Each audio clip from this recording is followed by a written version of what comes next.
శ్రీ శక్తి channel ప్రేక్షకులకు స్వాగతం. ఈ రోజు మన కొత్త కథతో ప్రారంభం. నెట్టికంటి ఆంజనేయ స్వామి శ్రీకృష్ణదేవరాయల గురువైన వ్యాసరాయలవారు ఏకకాలంలో కసాపురం, నేమకల్లు, మూరడి అనే 3 ఊళ్లల్లో ఏకకాలంలో ఆంజనేయ విగ్రహాలను ప్రతిష్ఠించారని చెబుతారు. కసాపురం, నేమకల్లు, మూరడి అనే ఈ 3 ఊళ్లల్లోని ఆంజనేయ స్వామివార్లను శ్రావణమాసం శనివారం రోజున దర్శించుకోవడం అత్యంత విశేషఫలప్రదం అని చెబుతారు. ఇందుకోసం ప్రతి సంవత్సరం శ్రావణమాసం శనివారం రోజున ప్రత్యేక బస్సు సర్వీసులను కూడా గుంతకల్లు నుండి నడుపుతారు. లేదా స్వంత వాహనాల్లో గాని, ఆటోల్లో గాని కూడా అనేక మంది యాత్రికులు ఈ 3 క్షేత్రాలలోని స్వామివారిని దర్శించుకుంటూ ఉంటారు. ఆ క్షేత్రాల్లో ఒకటైన కసాపురం వివరాలను తెలుసుకుందాం. నెట్టికంటి ఆంజనేయ స్వామి దేవాలయం అనంతపురం జిల్లాలోని గుంతకల్లు పట్టణంలోని కసాపురం అనే గ్రామంలో ఉంది. కన్నడంలో నెట్టె అంటే నేరుగా అని అర్థం. నెట్టికంటి అంటే నేరుగా చూచే కన్ను కలిగిన అని అర్థం. ఈ కసాపురంలో స్వామివారి కుడివైపు ప్రొఫైల్ మాత్రమే మనకు దర్శనమిస్తుంది. కనుక కుడి కన్ను మాత్రమే మనకు కనిపిస్తుంది. అది నేరుగా చూస్తున్నట్లు ఉండటం వల్ల స్వామి తననే చూస్తున్నట్లు ప్రతివారికీ అనిపిస్తుంది. నేరుగా చూసే స్వామి కనుక నెట్టికంటి ఆంజనేయ స్వామి అని అంటారు. భక్తులకు ఈయనే కల్పతరువు, వరప్రదాత. ప్రతిరోజు వేలాది మంది దర్శించుకునే ఈ ఆలయం భూత, ప్రేత, దుష్ట గ్రహపీడ నివారణ క్షేత్రంగా ఖ్యాతికెక్కింది. స్వామిని దర్శించుకోవడానికి తెలుగు రాష్ట్ర ప్రజలే కాదు, పక్క రాష్ట్రమైన కర్ణాటక నుండి కూడా అధిక సంఖ్యలో వస్తుంటారు. ఈ ఆలయం ఆంధ్రప్రదేశ్లో రాష్ట్రంలో ఉన్న హనుమాన్ ఆలయాలన్నింటిలోకి పెద్దది. విజయనగర సామ్రాజ్య కాలంలో సాసె 1521లో శ్రీ వ్యాసరాయలవారు తుంగభద్ర నది ఒడ్డున ధ్యానం చేసేవాడు. వ్యాసరాయలవారు చిత్రకారుడు. ప్రతిరోజు తాను ధరించే గంధంతో ఎదురుగా ఉన్న ఒక రాయి మీద శ్రీ ఆంజనేయ స్వామి రూపం చిత్రించేవాడు. అలా చిత్రించిన ప్రతిసారి హనుమంతుడు నిజరూపం ధరించి అక్కడి నుంచి వెళ్లిపోయేవాడట.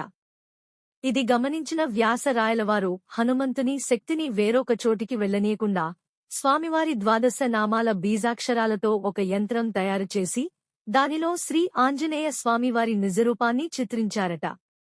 దాంతో స్వామి ఆ యంత్రంలో బంధింపబడి అందులో ఉండిపోయారట. ఇప్పటి కర్నూలు జిల్లాలో ఉన్న చిప్పగిరి మండలంలో ఉన్న శ్రీ భోగేశ్వర స్వామివారి ఆలయంలో ఒకరోజు వ్యాసరాయలు నిద్రిస్తుండగా ఆంజనేయ స్వామి కలలో వచ్చి, నేను ఫలానా ప్రాంతంలో ఉన్నాను, నాకు గుడి కట్టించు అని చెప్పాడట. ఆ ప్రాంతం ఎక్కడుందో ఉపదేశించమని వ్యాసరాయలు కోరగా స్వామివారు ఈ విధంగా అనుగ్రహించాడు. దక్షిణం వైపున వెళితే ఒక ఎండిన ఒక వేప చెట్టు కనిపిస్తుంది. దానికి దగ్గరగా వెళితే ఆది చిగురిస్తుంది. అక్కడ భూమిలో తాను ఉంటాను. మరునాడు ఉదయాన్నే లేచి దక్షిణం వైపు ప్రయాణం గావించి చివరకు ఆ ఎండిన వేప చెట్టును కనుగొంటాడు వ్యాసరాయలు. రాయలు ఆ చెట్టు వద్దకు చేరుకోగానే ఆ చెట్టు చిగురిస్తుంది.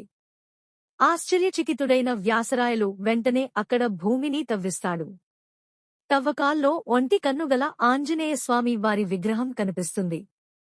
రాయలవారు ఆ విగ్రహాన్ని అత్యంత భక్తి శ్రద్ధలతో ప్రతిష్ఠించి ఆలయాన్ని నిర్మిస్తాడు. ప్రతి ఏడాది ఒక చర్మకారుడు ఏకభుక్తం ఉంటూ బ్రహ్మచర్యాన్ని పాటిస్తూ ఆంజనేయ స్వామికి చెప్పుల జత తయారుచేసి సమర్పిస్తాడు.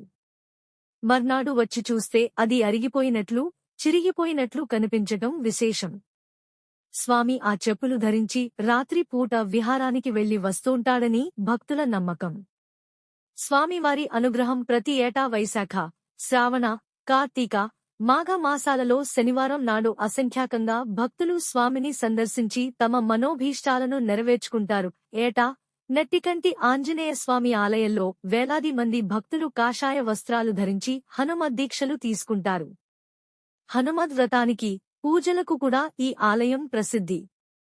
ఇందులో బస చేయడానికి తగినన్ని సత్రాలు, కాటేజీలు అందుబాటులో ఉన్నాయి. భక్తులు మొదట నెట్టికంటి ఆంజనేయ స్వామి వారిని దర్శించుకున్న తర్వాత ఆలయానికి దగ్గరలోని గుట్టపై వెలిసిన బాల ఆంజనేయ స్వామిని దర్శించుకోవడం ఆనవాయితీ.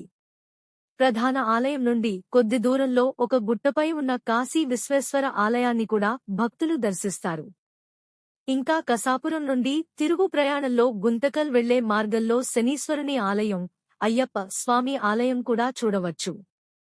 14 కిలోమీటర్ల దూరంలోని చిప్పగిరిలో గల శ్రీ భోగేశ్వర స్వామివారి ఆలయం కూడా దర్శించవచ్చు. కసాపురం నుంచి మద్దికెరకు పోయే దారిలో 5 కిలోమీటర్ల దూరంలో తప్పనిసరిగా దర్శించుకోవలసిన బుగ్గ రామలింగేశ్వరాలయము కూడా ఒక ముఖ్యమైన దర్శనీయ స్థలము.